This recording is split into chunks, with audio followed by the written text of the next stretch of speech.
Leadership Training Organization, we believe that the time to act is now. As citizens of the world, we must think locally and act globally. We are satisfied that unless we move quickly to sensitize our population to the dangers of AIDS, our already dwindling and meager resources will have to be diverted to the treatment of its victims. Your own country has not yet reached the stage where that is being done, but we believe that we need to act quickly to avert disaster. On a sad note tonight, Dominica laid to rest this afternoon an illustrious son of the soil, Mr. Edward Davison Elwyn. A pioneer member of the Roseau Cooperative Credit Union, Mr. Elwyn passed away earlier this week. He was 73. Edward Davison Elwyn, from his own pen we are reminded that he was there when it all began.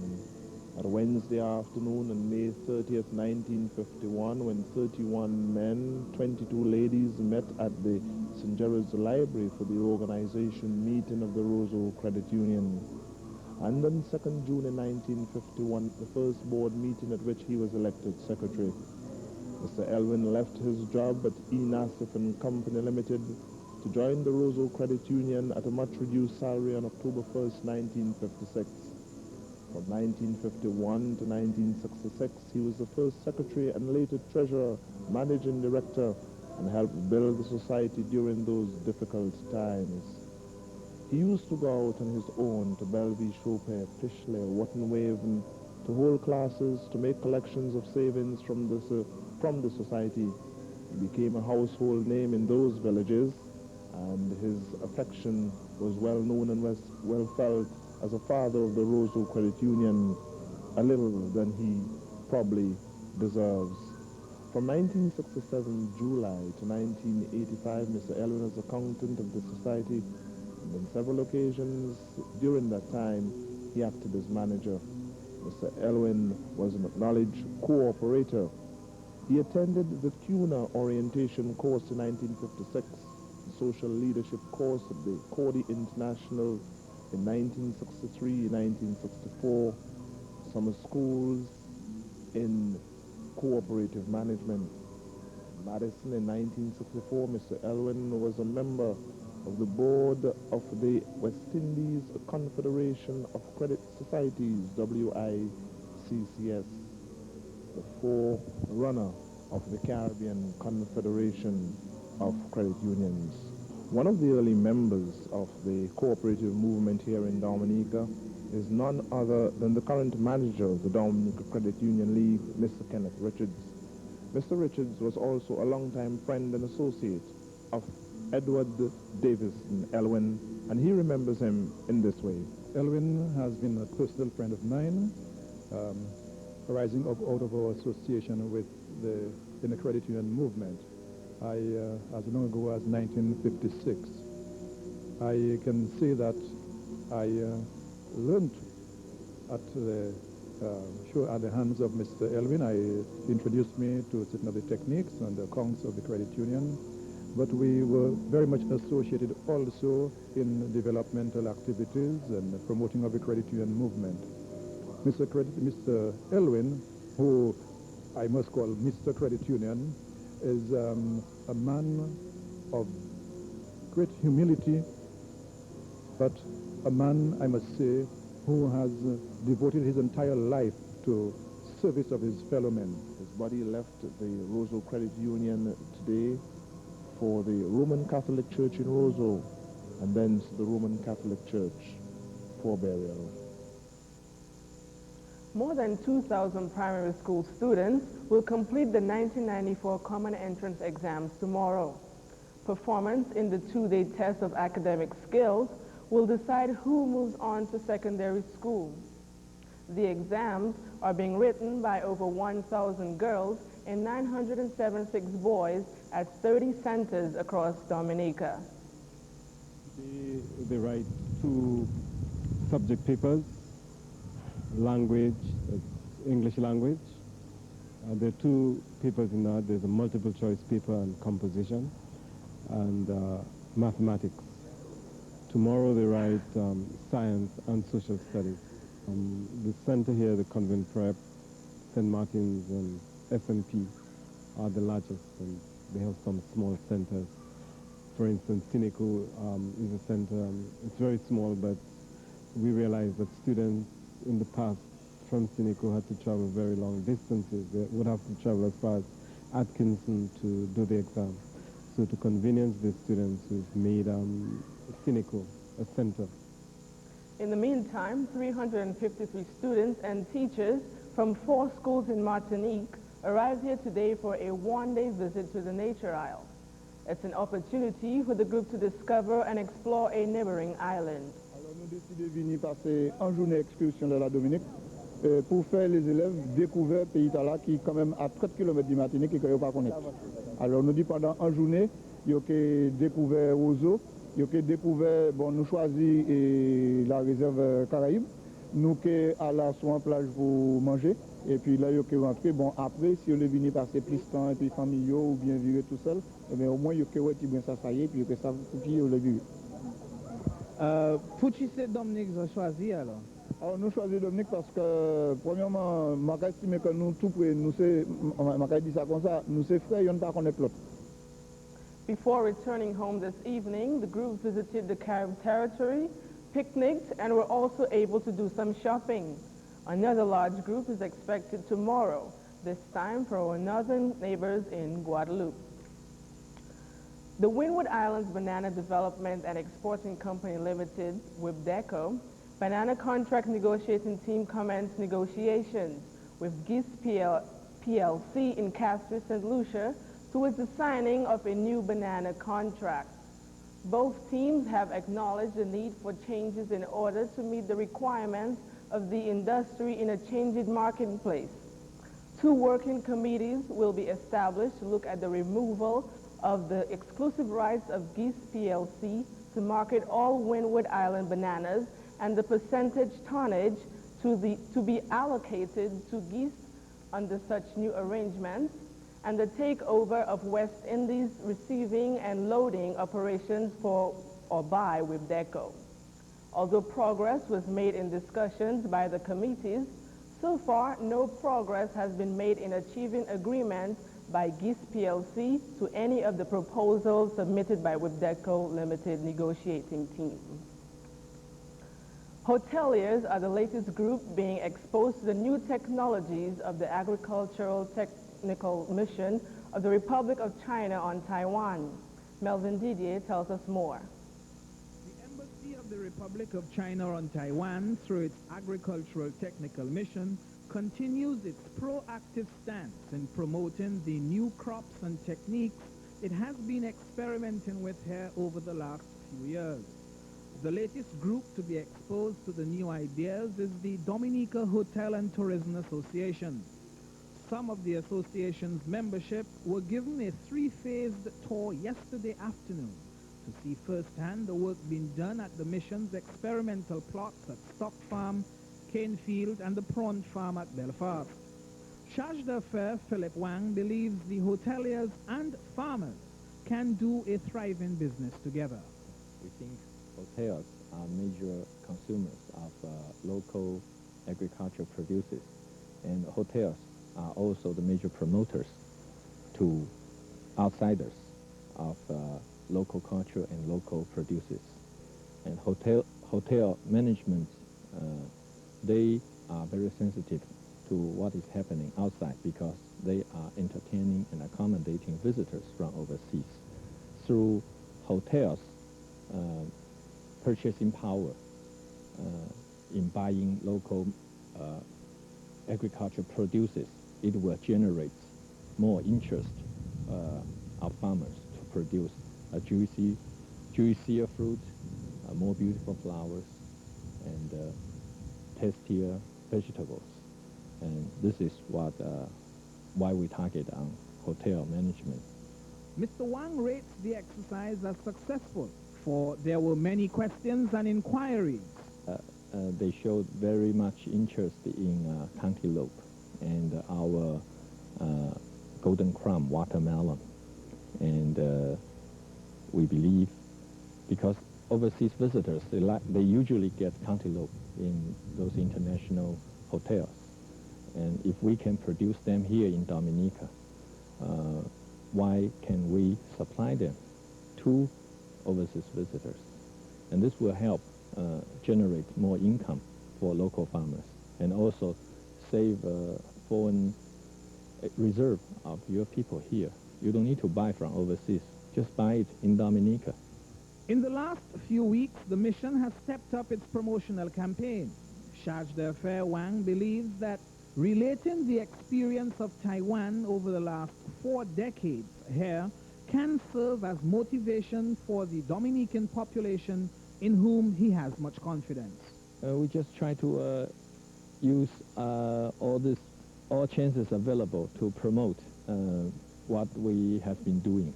And I told my friends from hotel management, I said 40 years ago in Taiwan, the per capita GNP was less than 100 US dollars. Now we are well above 10,000 US dollars. Why we can have 100 times increase? And according to my experience in dealing with people here in Dominica, I'm convinced if people on Taiwan can do it there, people on Dominica definitely can do it here. For MTV News, I'm Elwyn reporting. Internationally acclaimed reggae music singer Barrington Levy will perform in Dominica next Saturday. That's the word from promoters Messrs. OD Brisbane and Sons.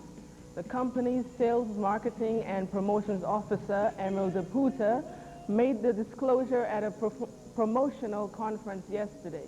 And this show will be carried on the 28th of May, that's a Saturday, coming up, and then we will have artists like First Serenade, WCK, and the King Hurricane. That alone is really a master blaster show right there. And then with the inclusion of Barrington Levy in that at the same price of $30 and $35 at the gate. When we return, the focus shifts to the crime scene in Trinidad and Tobago, and from Barbados, government's new challenge for the private sector. Details coming up. Our 3 negotiating groups, one to negotiate the financial protocol and review of progress, one to negotiate trade, and the other to negotiate development finance cooperation. Dominica's Trade Minister Charles Maynard is one of the 3 persons on the negotiating team for trade, and the other 2 are Deputy Minister of Finance and Economic Planning of Uganda and the Minister of Raw Material of the Ivory Coast. Last week we had news that an assessment of teacher training activities is currently being carried out here by the World Bank. Here carrying out this teacher training assessment is Dr. Arthur Richardson of the Department of Education, Research and Development of the University of the West Indies. I should make the point that the project or the evaluation should extend over a period of 1 month. And I arrived in Dominica on the 23rd. And during the last, 2 days, I've held meetings with the Minister of Education, Honorable Mr. Sorhaindo, his permanent secretary. I've also met the Chief Education Officer, Mr. Lockhart. I've met also with the acting Chief Education Officer, Mrs. Alma Coles-Lati. I've met with the President and Secretary of the Dominica Teachers Union, and I've recently paid a courtesy call on the resident tutor of the University of the West Indies here in Dominica. Over the period that I'm going to be here, I intend to have meetings with other persons involved in education, in the Ministry of Education, education officers, supervisors. I intend also to meet with the principal and staff of the Teachers Training College. I will meet as well with principals of primary schools in Dominica as well as principals of high schools. I will have discussions with teachers who are now in training at the Dominica Teachers Training College, and practicing teachers who are past students of the Dominica Teachers Training College, as well as non-graduate secondary teachers in the secondary schools in this country and graduate teachers. So and other significant stakeholders, if I'm to use that term, in the Dominican community. So I need to do a comprehensive evaluation of what obtains with respect to teacher training in Dominica. Dr. Richardson adds that a strategy to address the training of untrained teachers will be devised so that in the final analysis there will be a cadre of trained teachers who can address the need of the education system more efficiently and more effectively. After I present my report, the report will be submitted, of course, to the government of Dominica, to the Caribbean Development Bank, and to the World Bank. The World Bank will engage in an assessment of what I would have come up with, and they would then determine funding levels for programs with respect to teacher training within the Dominican context. Visitors to Dominica may soon have to pay to visit our beauty spots. Speaking at a recent television talk show, Prime Minister Dame Eugenia Charles said the logistics are currently being worked out. Forestry and tourism have worked out site fees for some of the sites. I'm not sure the Botanical Gardens is one of them, but certainly they've looked at the waterfalls and places like that. And in fact, there are fees to be paid. We have to work on a system by which we can collect the money rather than have it paid at the doorway of the site. And we think that the answer is, and they're putting it in place and having the tickets printed so that persons will buy the tickets and they will hand in the tickets at the place when they get there. And this should come into force very soon. But it has been worked out, the whole plan for it. But when we do this, we have to make sure that the access to our sites are in very good condition, so that people don't want to pay to break their ankle on the road. You have to make sure that the access to the site is in very good condition and are comfortable for the people who are visiting the site. 2 diplomats presented their credentials to President of Dominica, Crispin Sorhaindo, last week.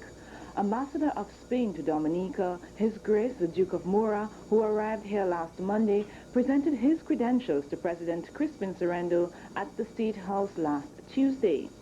The Duke of Mora, who is based in Jamaica, replaces Ambassador Ricardo Zaracane.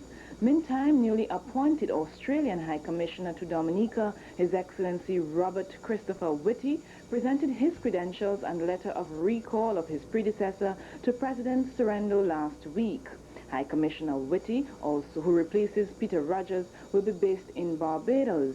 Next week, Argentine Ambassador to Dominica, His Excellency Emilio Cardenas, will visit Dominica to present his credentials. Over 70 young persons graduated last week from the Youth Development Division's Informal Youth Skills Training Program. This was the 15th graduation ceremony held by that division. Great leaders or great persons are ordinary people who did extraordinary things because circumstances made demands on their potential. And I want to encourage you by letting you know that the strength of your feet depends on the focus of your eyes. If you focus on the wrong crowd, you will stumble and fall. But if you keep your eyes focused in the right direction, you will be strong and you'll be able to move on. Deputy Chief Youth Development Officer Emile Williams gave a status report on the program. Carpentry at Grand Bay, industrial sewing at Canefield, construction skills at Salibia, building maintenance at Roseau Youth Center, masonry at Maho, spray painting at Foncolé, arc welding at Canefield, distributive trade in Roseau. while 52 received certificates from the state prison in stonecraft, masonry, pottery, auto body repair, masonry, carpentry, and steel bending, making a total of 126 persons trained during this training cycle. Youth Minister Henry George praised the program and outlined some of the benefits to Dominica's youth. You can provide yourself with a level of information and skill that you can impart for yourself and for other people. You are on the road to development. 2 innovative programs started in this country 10 years ago. The summer school program and the youth skills training program. By the summer schools program, many persons who could not do certain basic skills have learned to do them and are able to survive.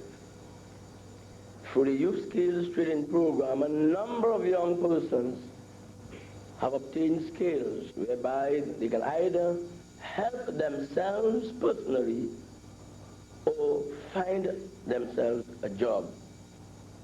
When you have a skill, you do 2 things. You equip yourself to be ready for the job market, or you help yourself so that the money you would spend to pay a mason, like Earl would do, right? He now can save that money to do something else. The money that you would pay to help somebody who has fixed your car, if you do the spray painting, you save that money. The money that you would pay somebody who would do a job on your house to paint it, if you can paint, you save that money. If you can do that, plus find employment, well, you are well equipped to survive. The number of young persons in Dominica and all over the world who are unemployed. Fortunately for us, we have that program, which we have used over the years to equip you. I want to congratulate you for having taken time off to learn something. Too often and too many times, we have people who get the opportunities but neglect it, and they blame other people for their own downfall and disappointments. President Crispin Sorhaindo presented their graduates with their certificates of participation. The ruling Dominica Freedom Party is holding a rally in the west coast village of Maho today.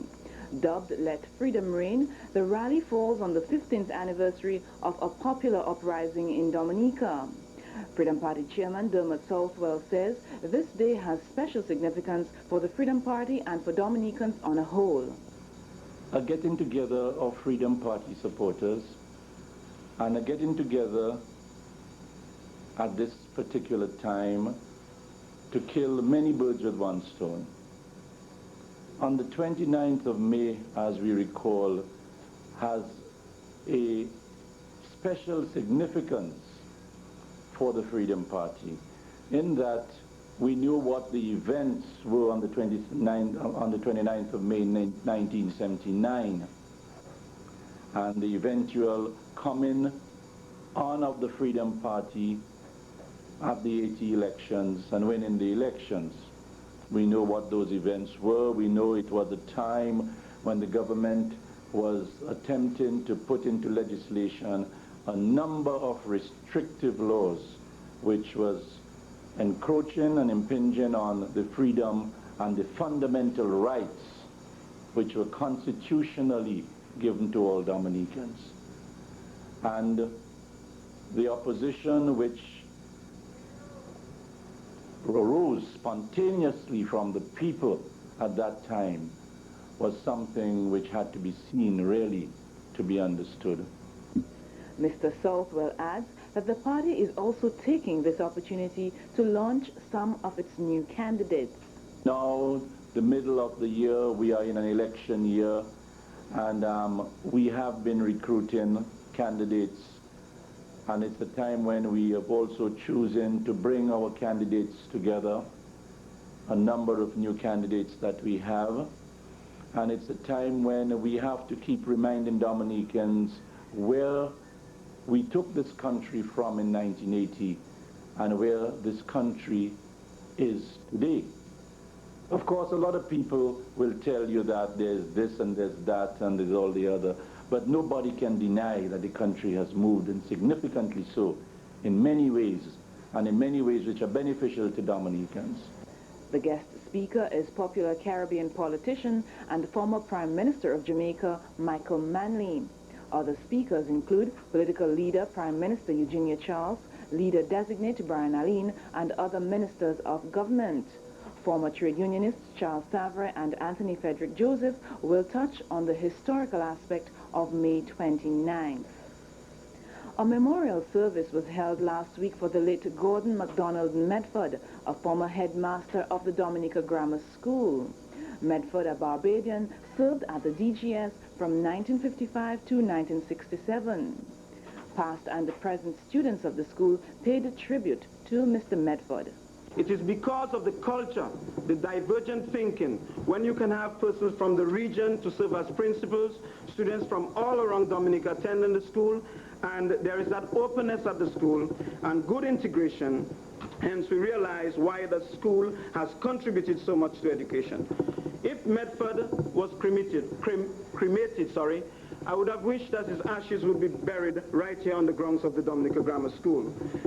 The school therefore sympathizes with his wife, his children, and I foresee his entry into another great institution as the DGS Heaven. May his song, mind, and soul, and one's busy body rest in peace. The eulogy was done by Frank Watty, while Reverend Alberica Rohan said the prayers. Gordon was an exemplary teacher, a kind man of great humility and humanity. He showed great care and concern towards all those who had the good fortune to be taught by him. As a senior colleague on the Dominica Grammar School staff, he was always helpful to junior masters.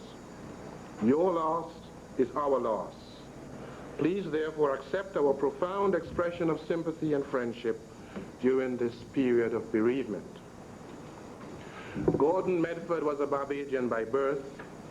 He was a graduate of Harrison College and completed a Bachelor of Arts degree at Codrington College in 1955, major in the classics and philosophy. Later, in 1969, he obtained a diploma in education at the University of Wales in Swansea. He arrived in Dominica in 1955 to assume responsibility for a variety of subjects as a graduate master, including Latin, English, and history, and from time to time he also took the lower forms in such subjects as geography, French, and even science. Those of us who studied under him well remember his passion for excellence, accepting nothing but the best from each one of us. We could not help but note how much he sought to make an otherwise dead study of Latin come alive through his fervor and enthusiasm. That now the trials of this world are over and death itself is past. We thank you, O God, for Gordon MacDonald Medford, who was so near and dear to us, and who has now been taken from us. We thank you for the friendship that went out from him and the peace he brought to the students and staff members of the grammar school.